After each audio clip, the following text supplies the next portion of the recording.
parent, and I play the drums in Hiatus. I grew up in the Blue Mountains, New South Wales. It's like west of Sydney, beautiful arts community and like extreme people, like extreme energy. My biggest inspirations musically have all come from the mountains, you know.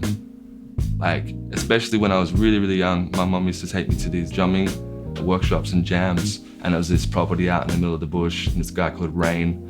Started going there when I was like 12 or something, and just like smashing the drum, not knowing what I'm doing, just going crazy on a djembe. I just kind of like was really intrigued by it, and my mum used to always play like African music around the house and Cuban music and stuff, Afrobeat and just really cool stuff. So like I was already kind of accustomed to some of the rhythms that they were doing, and like just subconsciously just kind of snuck into my brain. Like a big transition for me from into drums was like I already started this band and I was MCing, and I moved to Sydney and I was living in this share house, this crazy share house. Yeah, I was paying $30 a week rent, living out the back in like a shed, sharing a shed with another musician.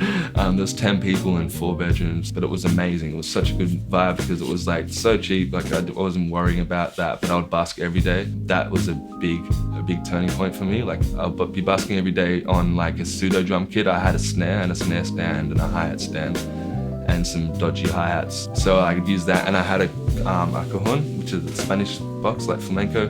I was getting really into that around that period. I would busk, yeah, just with that as my kick drum. So I'd use one hand for the cajon, and it has a really nice bass note, and then the other hand for hi-hat and snare, and that's why I feel natural playing open-handed on the kit now. I did that for like, 2 years, like every day, and I got pretty good at that little setup. So that was a big transition. And then, when we finally moved to Melbourne, I had that, and then I managed to gather a kick drum.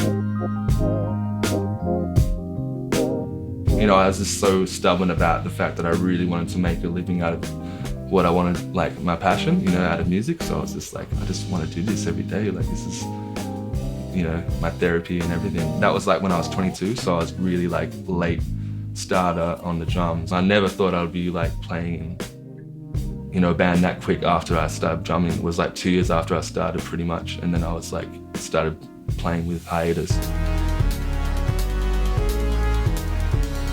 Through Hiatus, I definitely learned how to like, and playing with Bender and Simon especially, like just those guys, just crazy. So like playing with those two was just like developed me, and Nays playing, a lot. Since we played our first gig, I guess like, yeah, everyone kind of caught onto it really quickly. And I think we were all coming from that place that like it kind of seemed to, reach a lot of people. And I think that's what like has pushed us this far so far. It's, I don't think maybe it's somewhat of the ability, but I think it's more about the unity of the band and like the collective kind of drive of what we're going for.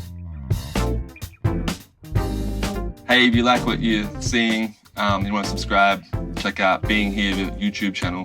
That's Being Here. Hi, if you like what you see and you want to subscribe, just check out Being Here music channel, YouTube channel.